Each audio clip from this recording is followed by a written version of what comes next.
الحمد لله نحمده ونستعينه ونستغفره ونؤمن به ونتوكل عليه ونعوذ بالله من شرور أنفسنا ومن سيئات أعمالنا من يهده الله فلا مضل له ومن يضلل فلا هادي له ونشهد أن لا إله إلا الله وحده لا شريك له ونشهد أن سيدنا ومولانا محمدا عبده ورسوله أما بعد قال الله تعالى في القرآن المجيد والفرقان الحميد فأعوذ بالله من الشيطان الرجيم بسم الله الرحمن الرحيم قل إن كنتم تحبون الله فاتبعوني يحببكم الله ويغفر لكم ذنوبكم والله غفور رحيم صدق الله العظيم وقال النبي صلى الله تعالى عليه وسلم والذي نفسي بيده لا يؤمن أحدكم حتى أكون أحب من والده وولده والناس أجمعين أو كما قال عليه الصلاة والسلام محمد کی محبت دین حق کی شرط اول ہے محمد کی محبت دین حق کی شرط اول ہے اگر ہے اس میں خامی تو ایمان مکمل ہے محترم حاضرین اسٹیج پہ تشریف فرما علماء کرام مفتیان عظام اور حفاظ عظام اور دانشوران قوم و ملت آج کی یہ محفل جیسا کہ آپ سبھی کو معلوم ہے آل انڈیا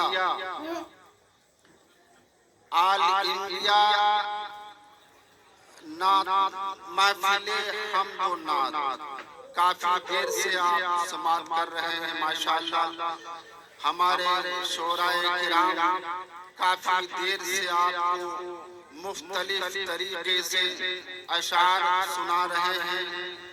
اور پیارے حبیب صلی اللہ علیہ وسلم کی محبت اور ان سے الفت کا اظہار کر رہے ہیں نہ جانے آپ تک حقیقتاً پیارے حبیب صلی اللہ علیہ وسلم کی محبت اور اس کی الفت ذہنوں میں بیٹھی ہے یا نہیں بیٹھی اسی مناسبت سے ہم نے کلام اللہ کی آیت کریمہ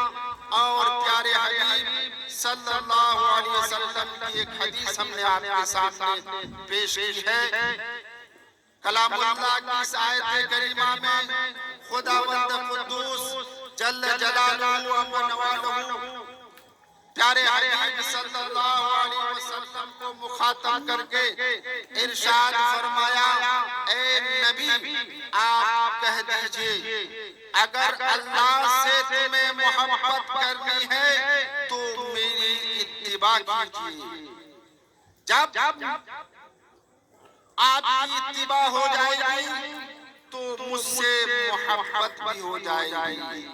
اور میں آپ کے گناہوں کو معاف کر دوں گا خطاؤں کو بخش دوں گا گناہوں سے پاک کر دوں گا اس لیے کہ میں غفور الرحیم ہوں یہ کلام اللہ کی آیت کریمہ میں پیارے حبیب صلی اللہ علیہ وسلم کو مخاطب کر کے خداوند قدوس نے ارشاد فرمایا کہ اگر کسی کو اللہ سے محبت کرنی ہے تو اسے پیارے حبیب صلی اللہ علیہ وسلم سے محبت کرنی ہوگی اور آپ کی محبت کی بنیاد پر اللہ سے محبت ہو جائے گی اور اللہ گناہوں کو بھی معاف کر دے گا، خطاؤں کو بھی بخش دے گا اور گناہوں سے پاک بھی کر دے گا، کیونکہ اللہ کی صفت ہے غفور، اللہ کی صفت ہے رحمان اور اللہ کی صفت ہے رحیم، اس لیے وہ معاف کر دے گا اور حضور کی محبت کی بنیاد پر اللہ سے بھی محبت اسے ہو جائے گی۔ لیکن محبت اور جس محبت کا مطالبہ اللہ تعالیٰ نے پیارے حبیب صلی اللہ علیہ وسلم سے کیا ہے، آیا وہ محبت ہم سبوں کے اندر ہے یا نہیں ہے، یا صرف عاشق رسول ہونے کا دعویٰ ہے؟ حقیقتاً حضور سے ہمیں سچی محبت، سچی الفت اور سچی عقیدت ہے یا نہیں ہے، اس کا اندازہ ہر ایک اپنے اوپر غور کر کے نتیجہ نکال سکتا ہے کہ حضور سے ہمیں کیسی محبت ہے اور میں حضور کا کیسا عاشق ہوں، یا صرف دعویٰ ہے یا میرے پاس دلیل بھی ہے۔ آج ہمیں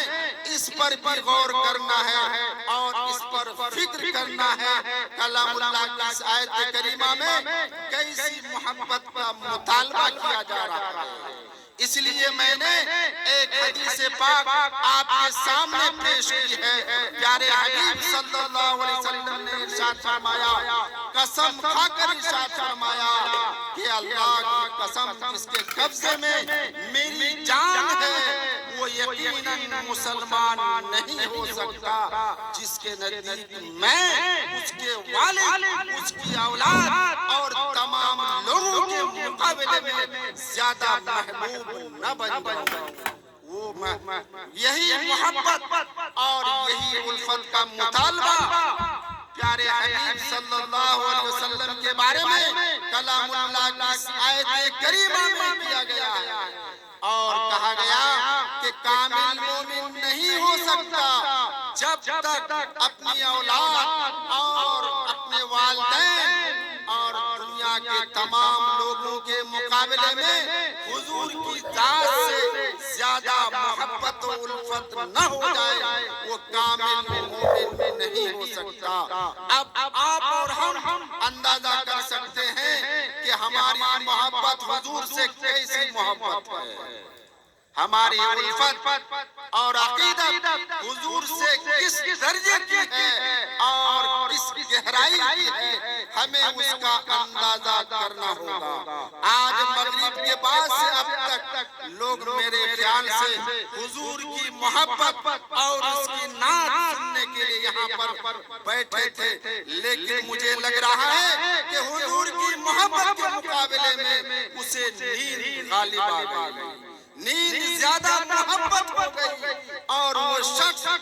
یہاں پر حضور کے کلام اور حضور کی بات اور حضور کی نعت کے مقابلے میں انہوں نے آرام کو، راحت کو اور نیند کو زیادہ درجہ دیا اور یہاں سے غائب ہو گئے۔ ہونا تو چاہیے یہ تھا کہ اگر آج پوری رات گزر جاتی، لیکن پیارے حبیب صلی اللہ علیہ وسلم کی عقیدت، اس کی محبت میں ہم آج رات گزار دیتے اور سچی عقیدت اور سچی محبت کا ہم ثبوت دیتے۔ کہیں یہی محبت اور یہی الفت ہمارے لیے نجات کا ذریعہ نہ بن جاتا، نہ جانے ہمارے کون سے اعمال کیسے ہیں، اللہ قبول کر رہے ہیں یا نہیں کر رہے ہیں، لیکن حضور سے سچی محبت، سچی عقیدت میں اگر رات گزر جاتی، یہ نامہ اعمال میں لکھا جاتا اور ہماری نجات کا ذریعہ ثابت ہوتا۔ لیکن آج محبت کا عجیب انداز ہے، دعویٰ ہے عاشق رسول ہونے کا، حرام زندگی سے نہیں چھوٹتی، دعویٰ ہے عاشق رسول ہونے کا، غیبت زندگی سے نہیں چھوٹتی، عاشق رسول ہونے کا دعویٰ ہے، لیکن نماز کی پابندی نہیں، عاشق رسول ہونے کا دعویٰ ہے، لیکن اپنے بھائی کو تکلیف پہنچانے میں پیچھے نہیں ہٹتے. عاشق رسول ہونے کا دعویٰ ہے لیکن اپنے پڑوسیوں کے حقوق کو تلف کرنے میں پیچھے نہیں ہٹتے. عاشق رسول ہونے کا دعویٰ ہے لیکن اپنے خاندان والوں کو پریشان کرنے میں کوئی کسر نہیں چھوڑا جاتا. یہ کیسا عاشق رسول ہونے کا دعویٰ ہے؟ یہ کیسی دلیل ہے؟ یقین جانیے اگر ہمیں حضور سے سچی محبت ہے، سچی عقیدت ہے تو حضور کی ایک ایک سنت سے ہمیں محبت ہونی ہے اور محبت کرنی ہے. پیارے حبیب صلی اللہ علیہ وسلم نے فرمایا من احب سنتی فقد احبنی فقد احبنی معی فی الجنہ. جس کو میرے سے محبت ہے تو میری محبت سے وہ سنت محبت ضرور کرے گا. جس کو میری سنت سے محبت نہیں یقیناً دعویٰ تو کر سکتا ہے لیکن سچی محبت نہیں ہو سکتی. سچی الفت و محبت ہرگز نہیں ہو سکتی. اگر سچی محبت کا دعویٰ ہے حضور کی ایک ایک سنت کو اپنی زندگی میں اتارنی ہوگی، محبت کرنی ہوگی، تب دعویٰ اور دلیل مطابق ہے. ورنہ صرف عاشق رسول کا ڈھنڈورا پیٹتے رہے، عاشق رسول کا جھنڈا لیے پھرتے رہے، یقین جانے اس سے نجات نہیں مل سکتی، محبت نہیں مل سکتی، عقیدت نہیں مل سکتی. محبت اسی وقت ہوگی جب کہ پیارے حبیب کے ایک ایک سنت کو ہم عملی زندگی میں اتاریں گے، حرام کو چھوڑیں گے اور اپنے بھائی کی خوشی کو دیکھ کر جتنی پریشانی خود سے اپنی کو پریشانی نہیں ہوتی. آج معاشرے میں دوسرے بھائی کی ترقی کو دیکھ کر آج الجھن پریشانی ہو رہی ہے. اگر یہ کہے کہ ہمیں عاشق رسول ہونے کا دعویٰ ہے، یقین جانیے دعویٰ تو ہو سکتا ہے لیکن دلیل اس کے پاس نہیں مل سکتی. اگر حضور سے محبت ہے تو یقین جانیے ہمیں سچی محبت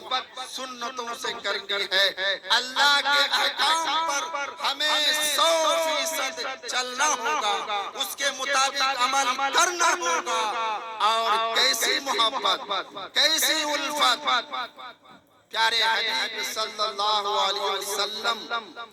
کے ساتھ ایک دفعہ حضرت عمر فاروق رضی اللہ تعالیٰ عنہ کہیں جا رہے تھے. فرد محبت میں پیارے حبیب صلی اللہ علیہ وسلم نے یہ کیسا ہے